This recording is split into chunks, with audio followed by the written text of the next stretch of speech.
Hi everybody, thank you Lenora. I hope you can all hear me today. I have a few prepared words to share with you, and unfortunately they're written, so I'll have to look down from time to time to consult my writing, which I can barely read. But it is a great privilege to be invited to share with you today a few recollections at this condolence memorial in honor of the late Dr. Brij Lal. I had the honor of working with Brij from 1995 to 1996, when he was one of the 3 commissioners on the Fiji Constitution Review Commission, chaired by the late Sir Prof Brij, who was the former Governor General of New Zealand. Brij was one of the local members, and he was nominated by the National Federation Party's leader, then the leader of the opposition, Mr. J. Ram Reddy. The other local commissioner, as you've heard, was the late Mr. Tomasi Vakatora, a senior, who came to the commission after a long career in the public service. He'd been the Speaker of the House of Representatives and had been a government minister, so he was well versed in public law matters. Mr. Vakatora was the nominee of Mr. Rambuka, as you heard, and Mr. Rambuka was the Prime Minister and leader of the SVT. I returned from studies in Boston to join the commission as its local legal counsel. The other legal counsel, there were 2 of us, was the experienced New Zealand constitutional drafter, Alison Quentin Baxter of New Zealand. Walter Ingamoto, who's well known to you all, was our very able secretary. Prior to joining the commission, I was well aware of Brij and his accomplishments as a historian and an academic.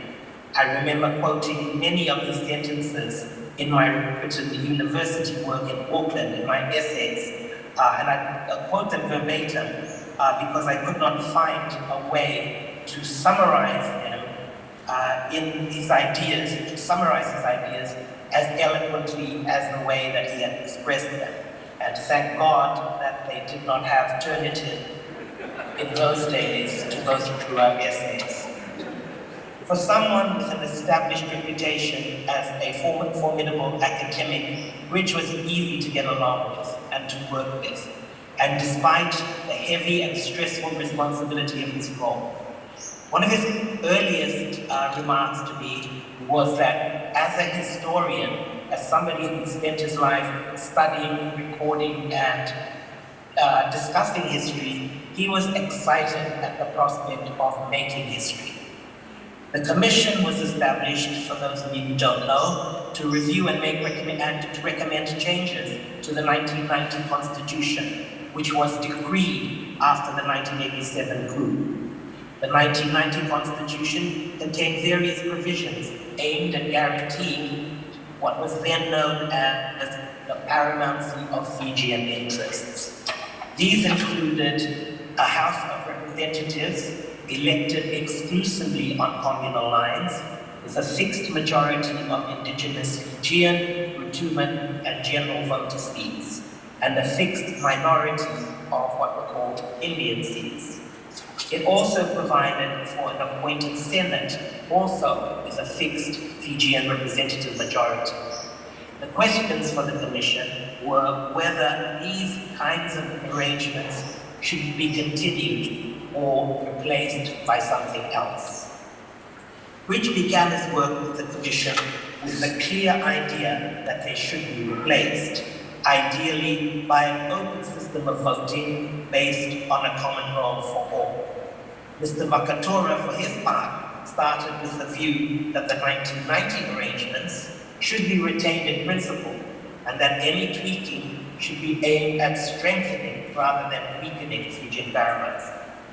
Alison and I, as part of our roles, were available to the commissioners for private chats, and these positions of Brij and Mr. Vakatora came through very early in the process.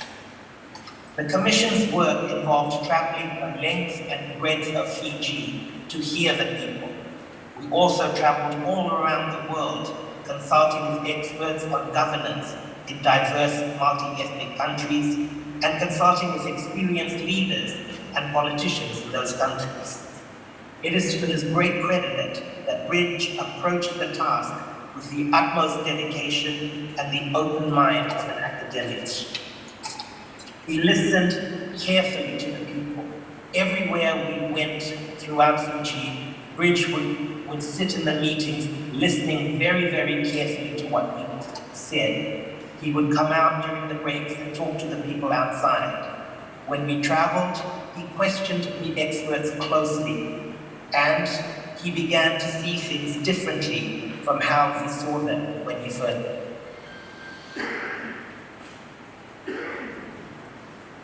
Recognized early on that Brij and Mr. Vakatora were the proxies for the Fijian and Indian communities, and any accommodation between the communities had to begin with Brij and Mr. Vakatora. Brij recognized this too, as did Mr. Vakatora. Fortunately, they were both amiable and open personalities. A close friendship quickly developed, and over the course of the travels and the hearings and the many, many contentious commission meetings that we had, each came to see the perspectives and the fears and the hopes of the other's community, and seeing these fears and hopes as deserving of respect. They, Mr. Vakatora and Brij, began the journey that we all in Fiji must complete. It is fair to say that Brij was the one who brought the energy and the academic rigor to the Commission's deliberations, and his tenacity and enthusiasm must be credited with moving Mr. Vakatora to the middle ground represented by the Commission's report. Reaching that middle ground took much longer than expected.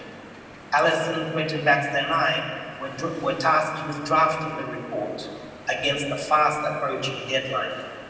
Being the eloquent wordsmith and perfectionist that he was, Brij scrutinized our drafts closely, and I dreaded every morning getting his feedback. He would always demand or suggest a rewrite where I was not able to capture the essence of an idea as elegant a way as he would have done himself. He was simply not prepared to put his name to anything that was below his very high standards. Those days and nights were long and arduous. Brij, the hard taskmaster, nevertheless supervised our work in a kindly, polite, and jovial way. By the end of the process, Brij was proud, not just of the report and its recommendations, but also of the personal growth that he had achieved, the new perspectives that he had gained from the journey. He had learned, among other things, that power and responsibility look quite different when you move from the seat of an outside critic to the hot seat of a decision maker. He learned that perspectives, insecurities, and hopes that you do not share must still be acknowledged and addressed. He was proud of the history that the Commission and his French friend Mr. Vakatora was making. The 1997 Constitution, which resulted, is now, of course, history itself. I leave it to the social scientists to discuss whether this was because of flaws in the Commission's recommendations or other factors, such as the changes that Parliament made in adopting the recommendations. For example, Parliament introduced the 1997 Constitution required a multi-party cabinet, which the Commission had strongly recommended against, and Parliament had reversed the ratio of reserved to open seats. As we all know, Brij and Padma were exiled from Fiji in 2009 after a radio interview that he gave to Radio New Zealand, which was critical of the army takeover. Sadly, he was never to return to his beloved village of Pambia in Vanolero. Equally sad is that after 2009, the history that Brij had spent his life documenting and the history that he had helped make has effectively been erased. Pre-2006 is now effectively prehistory. It is no longer talked about, no longer remembered.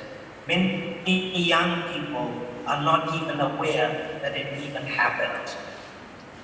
Brij passed away on Christmas Day, the same day as another great leader, Archbishop Tutu of South Africa. Tomasi Bakatora Jr. shared on Facebook on Christmas Day a photo of his father, Brij, and Archbishop Tutu taken at the Archbishop's home in South Africa while we were on our travels. The picture brought home to me the similarities between the two great men and the tragic contrasts. Both were champions of equality and human rights, courageous men. Both were fearless advocates. Both were also witty, boyish, charming, and cheeky as well. It also brought home the sad difference. One passed away a celebrated leader at home in his homeland. The other left us in exile, far from his beloved Tambia, celebrated all over the world as a scholar, but all but forgotten in his homeland. The challenge for us all is to rewrite our history again, to remember and honor people like Brij and the many, many other leaders who have contributed to our national history and our national life over the century. Rest well, Brij, and Padma and family, may you find comfort in this sad time. Thank you.